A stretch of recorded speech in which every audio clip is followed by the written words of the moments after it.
रातिनी एकादशीको घडी सकिने भयो। रातोरात सकिने हुँदाखेरि अब यो भरे उज्यालो भइसक्दा बाद द्वादश दिन सकिन्छ कि भनेर रात गर्नु पर्यो। अनिखेर बिहान उज्यालोपछि भोजन गर्नु पर्यो, जलपानी ग्रहण गर्नु पर्यो भनेर विचार गरेर एकादशीको व्रत लिने भएका नन्द बाबा राति स्नान गर्न जानुभएको। यी वरुणका देवताहरूले नन्द बाबालाई लिएर गएछन् रातोरात। राति नदीमा जानु हुँदैन र राति नुहाउनु हुँदैन भन्ने कुरा त थाहा थियो। तर नन्द बाबालाई के गरेछन्, नन्द बाबाले त खाली पाउनु भयो, उज्यालो भइसकेर भनेर जानुभएको। तर राति नै निक्लेर जानुभएको नन्द बाबा। कहिलेकाहीँ हामीहरू पनि के गर्छौँ भने उज्यालो भयो होला भन्दा भन्दै उज्यालो नभइकन कति छिटो उठिराखेको हुन्छ। यहाँ नन्द बाबालाई त्यस्तै भन्छ, उज्यालो भयो क्या भनेर घडीतिर घडी हेर्नु भएन छ, के हेरेन सकेर उठेर जानुभयो नदीमा। रातोरात 12 बजीतिर जानुभएको। 12 बजीतिर त त्यहाँ वरुणका देवताहरू घुम्दा रहेछ। उनीहरूले च्याप्प पक्रेर नन्द बाबालाई लिएर गएछन्। बिहानसम्म नन्द बाबा आउनु, नन्द बाबा नआएपछि यहाँ के भनिदिनु भएको छ भने सुखदेवले राम्रो प्रसङ्ग गर्नुभएको छ। यहाँ गोपहरूले भगवान् कृष्णलाई बताएको छ। के भन्छ भने कृष्णं त सन्तति तेषां ज्ञातिनां विस्मितो ब्रवीत नन्दं तन्द्रियादृष्टं लोकपाल महोदय। हे कृष्ण, तपाईँ लोकमा लिएर गएछन् वरुणका यक्षहरूले भनेर जब बताइदिनु भयो, भगवान् सिधै वरुण लोकमा जानुभएछ। नन्द बाबालाई लगेको देखेपछि वरुण लोकमा जानुभयो। भगवान् आएको देखेपछि वरुण महाराज उठेर स्वागत गर्नुभयो। स्वागत भगवान्ले भन्नुहुन्छ, मेरा पिताजीलाई यहाँ तपाईँले उठाएर लिएर आउनुभएको छ, मेरा पिताजीलाई वापस गरिदिनुहोस् भनेर वापस गर्ने इच्छा गर्नुभयो, चाहना गर्नुभयो। वरुणलाई त केही थाहा रहेन। वरुणलाई यक्षहरूले रातौरा यक्षहरूले उठाएर लिएका रहेछन्। यक्षहरूलाई जुन वरुणका यक्षहरू हुन्थे उनीहरूलाई सोध्नुभयो, हो नन्द बाबालाई लिएर आएका रहेछन्। त्यतिखेर वरुण देवताले भगवान्को स्तुति गर्नुभयो, चिन्तन गर्नुभयो। नन्द बाबाले त्यहाँबाट के गरिदिनु भयो, साथ लगाएर फर्काइदिनु भयो। वरुण लोकमा पुर्याएका भगवान्ले के गरिदिनु भयो, त्यतिखेर लिएर आउनु। चेतो ब्रह्मणि रम्मिणं नाम कृष्णेन चोद्रिता ददृशो ब्रह्मणो लोके यत्र गुरु भयागत। भगवान्ले वरुण लोकबाट लिएर आउनु। यति के विचार गर्नु पर्दो रहेछ भने राति अँध्यारामा स्नान गर्न जानु हुँदो रहेन। नदीमा स्नान गर्दाखेरि त्यतिखेर भगवान्का दूतहरू आएका हुन्छन्, अनेक प्रकारका जन्तुहरू आएका हुन्छन्। उज्यालो भइकन मात्रै नुहाउनुपर्छ है, उज्यालोलाई छोइसकेपछि नुहाउनुपर्छ भनेर यी नुहाउने कुराहरू पनि बताइदिनु भयो। यसरी नन्द बाबालाई वरुण लोकबाट भगवान्ले के गर्नुभयो, लिएर आउनुभयो। त्यतिखेर पनि सबै नन्द बाबाका महलमा भएका जति गोप गोपिनीहरू थिए यो भगवान्को पराक्रम देख्दाखेरि बडा आश्चर्य लाग्यो। नन्द बाबाले यहाँ पनि भन्ने भयो, साक्षात् नारायणको स्वरूप भएको व्यक्ति हो भनेर यहाँ पनि उदाहरण दिनुभएको थियो। यसरी लीला गर्दै गर्दै जाँदाखेरि भगवान्ले जुन समय भनेको थियो त्यो समय आइपुगेको रहेछ। भगवान्ले के भनिदिएको थियो, अघि त्यो यक्षकी पत्नीहरूलाई अब समय आएपछि तिमीलाई म के गर्छु, रासलीलाका लीलाका माध्यमबाट तिमीलाई म के गर्छु, अब म आफ्नो बनाउँछु भनेर जब तपाईँले दर्शन पाउनुहुन्छ भनेर बताइदिएको रहेछ। आज भगवान्को यो दिन भगवान्ले भनेको दिन आएको रहेछ। शरद ऋतुको जुन पर्ने समयमा रात चन्द्रमा टक्क लागेका बेलामा भगवान्ले मध्यरातमा के गर्नुभएछ भने यति राम्रो रसिलो प्रकारको धुनले युक्त भएको वीणालाई सङ्कल्प गरेर बजाउनु भएछ। भगवान्ले के गर्न आँट्नुभएको छ, अब रासलीलालाई आरम्भ गरिदिन्छ। भगवान्को रासलीला भनेपछि के छ, यत्रो यो रासलीला जीवनमा कहिले भएको पनि थिएन। अब यहाँबाट फेरि हुनेवाला पनि छैन रासलीला। यस्तो अद्भुत रासलीला गर्नका लागि तयारी गर्नुभएको छ भगवान्ले। यी गोपिनीहरूलाई आफ्ना मन र मुक्त पार्नका लागि रातोरात वीणा बजाउनु भयो। यी गोपिनीहरूले के गरे, जस्ता अवस्थामा चाहिँ कसैलाई आफ्ना पतिहरूलाई भोजन गराउँदै, कसैले ससुरालाई खुवाउँदै थिए, कसैलाई केटाकेटीलाई खुवाउँदै थिए, कसैले आफूले कपडा पनि मिलाउनु भएको थिएन, केही पनि थिएन। मध्यरातमा भगवान्को यस्तो प्रकारको वीणाको आवाज सुनेपछि, बाँसुरीको आवाज सुनेपछि उनीहरूले कस्तो अवस्थामा थिए, त्यस्तै अवस्थामा के गरे, उनीहरू गए भगवान्लाई भेट्नका लागि। रातौरात गएपछि जब पुगे गोपिनीहरू कति तलाई त जान दिएन। राति जब नन्द बाबाहरूका महलबाट गोपिनीहरूलाई जान नदिएर उनीहरूले आफ्नो प्राण चाहिँ शरीर चाहिँ यहीँ रह्यो, तर भित्र आफ्नो प्राणलाई चाहिँ आफूभन्दा पहिले अघि पुर्याइदिएका रहेछन् गोपिनीहरू। भगवान्को जसलाई भगवान्ले दिनुभएको थियो ती सबैले सुनेनन्। फेरि धेरै थिए, सबैका मनमा यो जुन वीणा थियो, बाँसुरी थियो, त्यो अरू सबैले सुन्न सकेन। जसले भगवान्मा भित्र आस्था थियो उनीहरूले सुने, उनीहरू कुद्दै कुद्दै कुद्दै गए।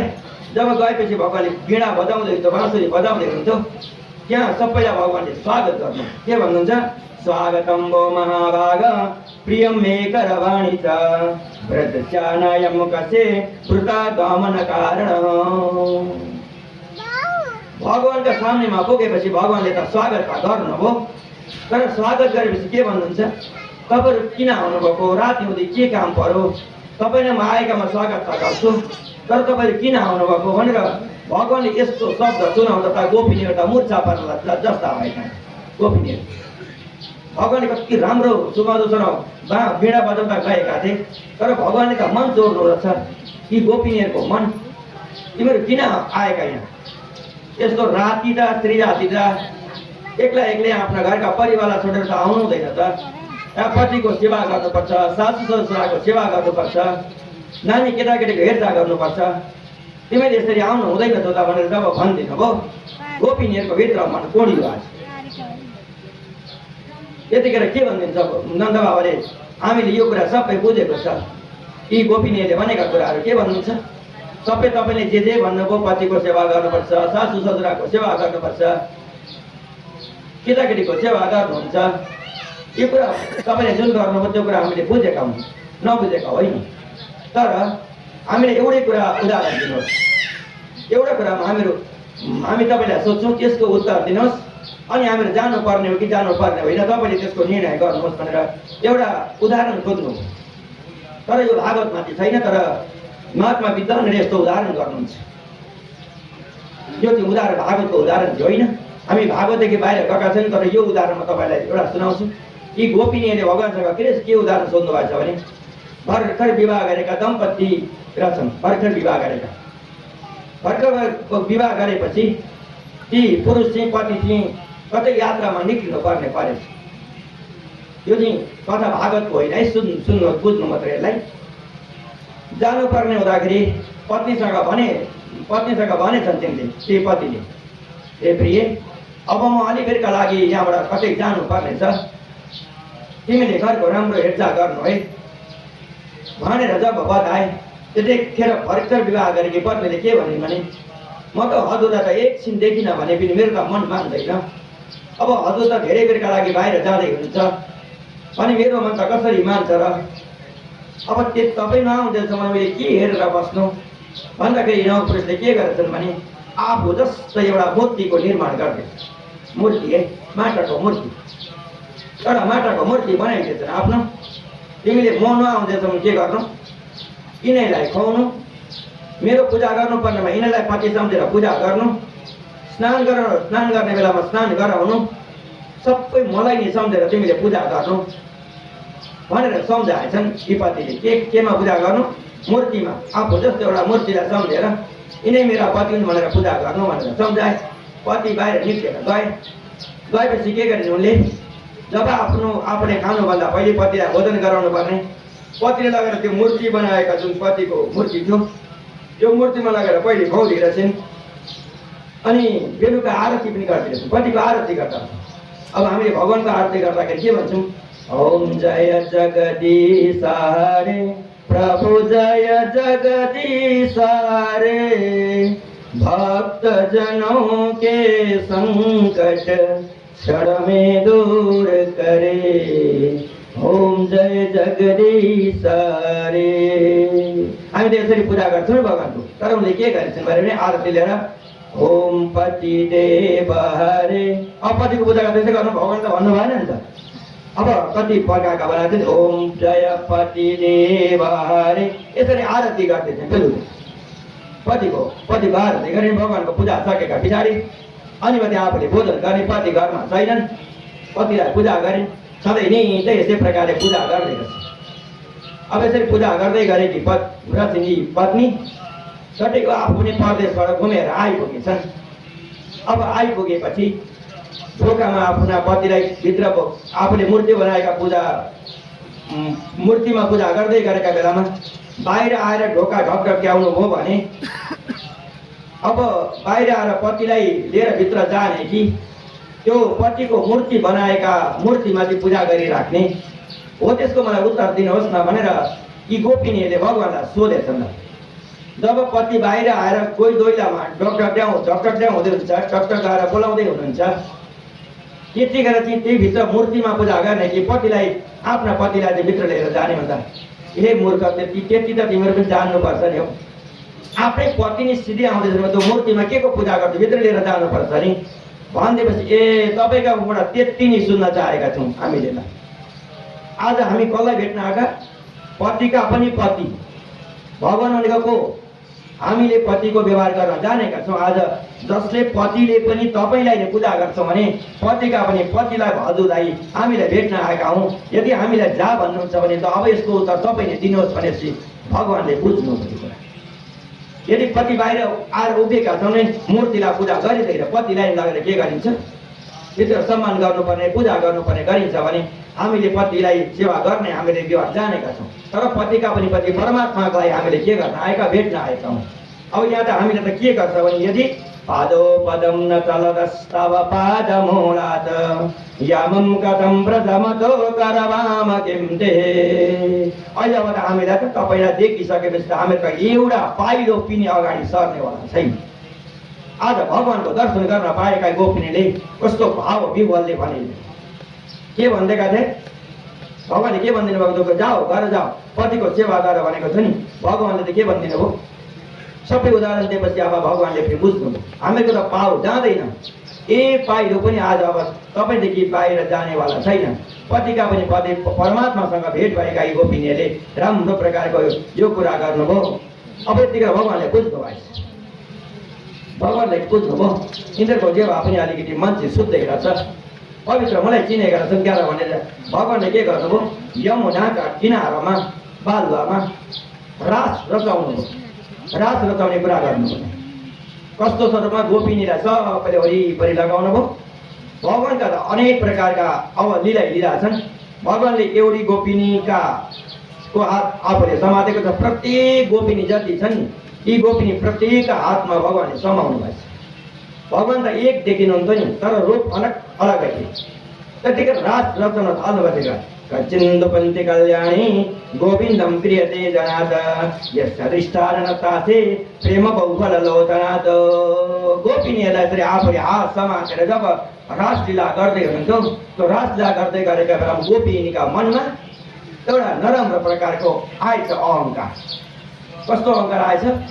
भगवान्ले त मलाई मात्रै माया गर्नुहुँदो रहेछ, भगवान्लाई अरू अन्त देख्दैनन्, फेरि आफूसँग भएको मात्रै देख्छन्। तर भगवान्ले त सबैका हात पक्रेको छ। भगवान् त्यस्तै अनेक स्वरूप लिएर भगवान्ले जब हात पक्रेका थिए, तर प्रत्येक गोपीले के देख्छन्?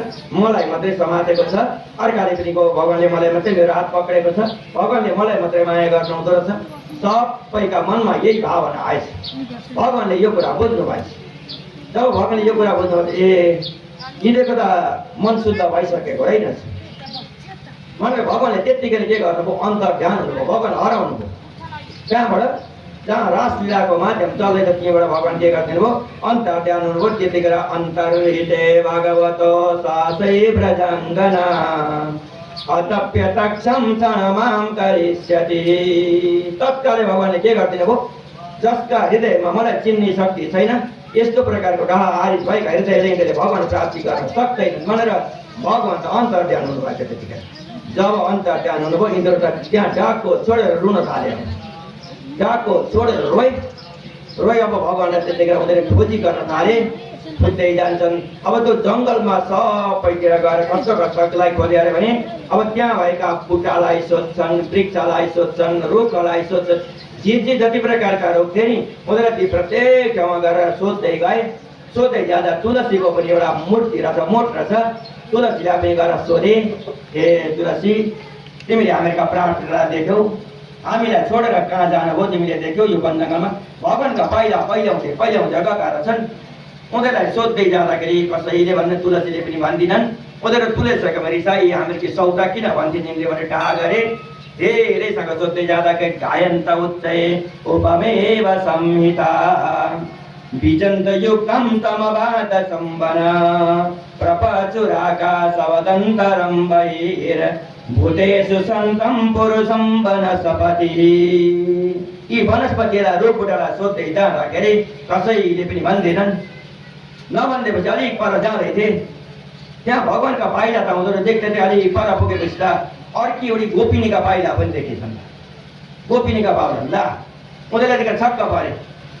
यहाँ भगवान्ले के गर्नुभएछ, एउटी गोपिनीलाई त लिएर जानुभएछ, कारण उसलाई मात्रै मन पराउँदो रहेछ, हामीलाई मन पराउनु हुँदो रहेनछ भने उनीहरूलाई अझै आपद पर्छ। भन्नु त यहाँ भागवतकारहरूले कसैले के भनेका छन् भने भगवान्ले राधालाई लिएर हिँड्नुभयो, भगवान्ले राधालाई चाहिँ लिएर हिँड्नु भएको रहेछ भन्ने कतिमा व्याख्या पनि सुनिन्छ। तर भागवतमा चाहिँ के छ भने नि राधा भन्ने शब्द चाहिँ एउटा अक्षर पनि भागवतमा लेखिदिएको छैन। तर राधा बिगर भागवत हुँदैन भन्ने होइन। तर यदि सुखदेवजी महामुनिले राजा परीक्षितलाई 7 दिनमा मुक्त बनाउनु पर्ने थियो, तर यदि राधा शब्द भेट्यो भने सुखदेवजी महामुनिले 6 महिनासम्म समाधि लाग्थ्यो अरे। समाधि लाग्थ्यो अरे। अब 6 महिनासम्म समाधि लाग्यो भने राजा परीक्षितलाई कसरी मुक्त गराउन सकिन्थ्यो भनेर यहाँ गुप्त रूपमा छ। तर राधाको बाहिर स्वरूप देखाइदिएको छैन। राधा नै कृष्ण हो नि, अलग रूपै होइन। यहाँ एउटा गोपिनीलाई लिएर जानुभएछ भनेर उसलाई बडा चिन्ता लाग्यो। चिन्ता लागेपछि चाहिँ के गरे, भगवान्ले त हामीले त पुकारा गरेको रहेछ भन्दै रुँदै रुँदै खोज्दै जाँदै थिए। जाँदै गर्दा अलिकतिर के रहेछ अरे भने त्यहाँपट्टितिर गएर फेरि उनीहरूले हेर्दै जाँदा गोपिनीलाई पनि भगवान्ले त फेरि छोडिदिनु भएछ। ती जसलाई लिएर जानुभएको थियो नि उनलाई चाहिँ अभिमान आएछ एउटालाई। भगवान्ले त्यसले के भनिन्छन् भने हे कृष्ण, अब म त एक पाइलो पनि मेरो यहाँबाट अगाडि हिँड्नेवाला छैन। यदि मलाई लिएर जानुहुन्छ भने तपाईँले बोकेर लिएर जानुहोस् भन्दैछन्। अध्यापदम सुप्रेक्तानां विलोकां समबुद्धया चम्पालानि चैतानि यातासो नन्दसोनना। हे नन्दका छोरा कृष्ण, यदि तिमी मलाई लिएर जान्छौ भने मलाई तिमीले बोकेर लैजाऊ। मेरो त एक पाइलो यहाँबाट हिँड्न सक्नेवाला छैन भनेर जब बताइदिनु भयो, बताएपछि ल हुन्छ नि त तिमी म तिमी जडामा बोक्छु भनेर भगवान् यसो न्युटी परेन भएको त त्यतिखेर भगवान् अन्तर जानु भएछ। ती गोपीलाई के छोडिदिनु भएको छ। ऊ पनि ती डाकको छोडी रुँदै रहेछन्। उताबाट ती गोपीहरू सबै रुँदै आउँदाखेरि उनलाई पनि भेटे। उनीहरू त्यतिखेर देखेर सबै भेला भएर सबै रुँदै कहाँ गए भने अब उनीहरूलाई केही चाहिएन। अब उनीहरूलाई मेरा साथमा मात्रै भगवान् हुनुपर्छ भन्ने पनि भएन। अब मात्र भगवान्लाई देख्न पाए हुन्थ्यो भनेर उसले मात्र अब केही आशा छैन, लोभ छैन, मोह छैन, मैले मेरा मात्रै हुनुपर्छ भन्ने नभइकन यसरी विलाप गरिरहेछन् अरे पनि हानाथ रमणं प्रेष्ठ क्वासी महाभुज दास्याते कृपणाया मे सके दर्शय सन्निधि। हे भगवान्, अब हामीलाई केही चाहिँदैन, तपाईँ मात्र तपाईँले दर्शन दिनुहोस्। अब हामीलाई मेरै हुनुपर्छ भन्ने पनि छैन। हजुरलाई यदि दर्शन मात्रै गर्न पाइन्छ भने अब हामीहरूको जीवन सार्थक हुनेछ भनेर गोपीले गातको छोडेर रुँदै थिए। रुँदा सबैले सल्लाह गरे, भगवान्ले जहाँबाट हामीलाई छोडेर जानुभएको थियो जाउँ, अब त्यहीँ गएर बरु हामीले के गरौँ, विलाप गरौँ भनेर जहाँ यमुनाका नदीका किनारामा गएर उनीहरू भगवान्सँग पहिले रासलीला गर्दै थिए। त्यहाँ गएर रुँदै गर्दाखेरि भगवान्ले विचार गर्नुभयो। यहाँ गोपिनीहरूले के भनिदिएको छ भने यहाँ 18वटा श्लोकमा प्रत्येक भगवान्को लीलाको वर्णन गरेर गोपिनीहरूले गीत गाएका छन्। त्यसलाई हामीले के भन्छौँ, गोपी गीत भन्छौँ। विरहको गीत हो नि त्यो। अब हामी सबै श्लोक अर्थ लाएर जान्न हामीलाई ढिलो हुन्छ। तर कस्तो विरहले गाएका छन् भने भगवान्लाई त्यतिखेर जयतित्यधिकं जन्मना व्रज श्रयत इन्दिरा सत्सदत्रयी दैतदृश्यतां दृक्ष्युतावका त्वयि धृतासव त्वं विचिन्नते शरदुदासये साधुजातस सरसिजोधरा श्रीमुषा सुरतनाथ ते शुल्कदासिका विरदनिघ्नतो स्नेह किं वद। यति राम्रो पर आफूलाई भित्रमा दुखेर गाएको यो गोपी गीत। यो गोपी गीतको माध्यमबाट हामीलाई अब केही चाहिएन, भगवान् तपाईँले मात्र दर्शन दिनुहोस् भनेर यी 18वटा कुरा झुन्ड भएर जब गाए त्यतिखेर यिनीहरूका भित्रका जुन अभिमान अहङ्कार सबै सकेर के गरेका रहेछन्।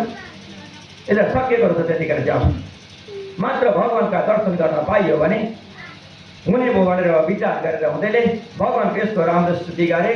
त्यस बेला भगवान् टक्क के गरिदिनु भयो, त्यहाँ फुत्त आउनु। भगवान् त कहीँ जानुभएकै थिएन नि त, भगवान्ले एकछिन अन्तर्धान हुनुभएको थियो, कहीँ लुकेर पर कहाँ जानुभएको त पनि भगवान् त के हुनुहुन्छ नि। तर उनीहरूका मनमा लागेको जुन अहङ्कार थियो त्यो अहङ्कारलाई मेटाइदिनु रहेछ। त्यसै बेला भगवान्ले के गरिदिनु भयो, यते सुजातो चरराम बुरुहम तनेसो भीतासनै प्रियदधीमयि कर्कशेषो तेनाटवीमटसि तदव्यतनेन किंचित् कुर्पादिवे भ्रमते धीर्भवतां यसां न। भगवान् त्यहाँ प्रकट भएपछि राम्रो प्रकारले स्तुति गरे। अब त्यहाँबाट फेरि सबैले ल्याएर भगवान्ले के गरिदिनु भयो, पुरै त्यहाँबाट चाहिँ महाराज अघि चाहिँ रासको लीला गर्नुभएको थियो, यहाँबाट उता सबै त्यहाँ उनीहरूको सबै यो मोहबाट मुक्त भइसकेपछि भगवान्ले महाराजको रचना गर्नुभयो। पहिले त्योभन्दा पहिले पनि महाराजको रचना भएको थिएन। अब यहाँबाट पनि फेरि हुन चाहिँ यस्तो प्रकारको रास कसले रचाउनु भयो, भगवान्ले गोपिनीको यो माध्यमलाई पुरा गर्नका लागि यी 5वटा अध्यायमा गोपीको रास क्रीडाको जुन वर्णन गर्नुभएको छ यस्ता प्रकारका वर्णन गर्नुभयो। गोपिनीहरूको मन मुक्त पारिदिनु भयो र महाराज रचाउनु भयो, सधैँका लागि आफ्नो अवस्थामा पुर्याइदिनु भयो।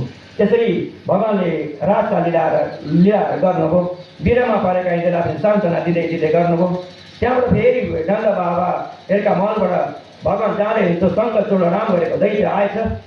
उसले चाहिँ गोरुको रूप लिएर आएको छ, भगवान्लाई मार्नु पर्यो भनेर गोरुको रूप लिएर आएको। भगवान्ले बडो जुरो छोडिदियो, बडो जुरो भएको थियो। त्यतिखेर जुरो भइसकेको शङ्खचूर्णको पनि भगवान्ले के गरिदिनु भयो, उसले अब भएको लात हानेर मार्नु पर्यो भन्ने विचार गरेर त्यो गोरुको रूपमा आएको थियो, बडो जुरो भएको। त्यसलाई च्याप्प मात्र के गर्नुभयो, पन्ना घुमाएर फ्याँकिदिनु भएको। पर गएर बजारेको कति 10 हात पर गएर बजारे जस्तो के भयो, ध्यान त भयो। गोरुले रूप लिएर आएका शङ्खचूर्णलाई पनि भगवान्ले उद्धार गरिदिनु भयो भनेर जब यसो गरिसकेपछि युगल गीतबाट पनि भगवान्को त्यो माधुर्यको वनजङ्गलमा गएका बेलामा भगवान्को स्वरूप कस्तो हुन्छ अरे पनि कति राम्रो स्वरूप भएको हुन्छ नि। घुम्रेको कपाल, त्यहाँ धुलो लागेको, यो स्वरूपको पनि युगल गीतमा कति राम्रो राम्रो गोपीले भगवान्का लीला गाएका कुराहरू भगवान्ले भन्नुभएको कुराहरू गरिदिनु भयो। यही सबै हुँदै भगवान्ले यसै प्रकारका लीलामा मात्रै अल्म दिनुभयो भने यहाँ भगवान्को अवतार भएको कुराहरू त पार नहुने भयो भनेर भगवान्ले के गरिदिनु भयो, नारदजीका माध्यमबाट यता गएर कंसका घरमा गएर हे कंस, तँलाई जब आकाशवाणीबाट भनिएको जुन शब्द थियो ती तँलाई मार्ने सन्तान त देवकी र वसुदेवका छोराहरू हुन्। यी अहिले नन्द र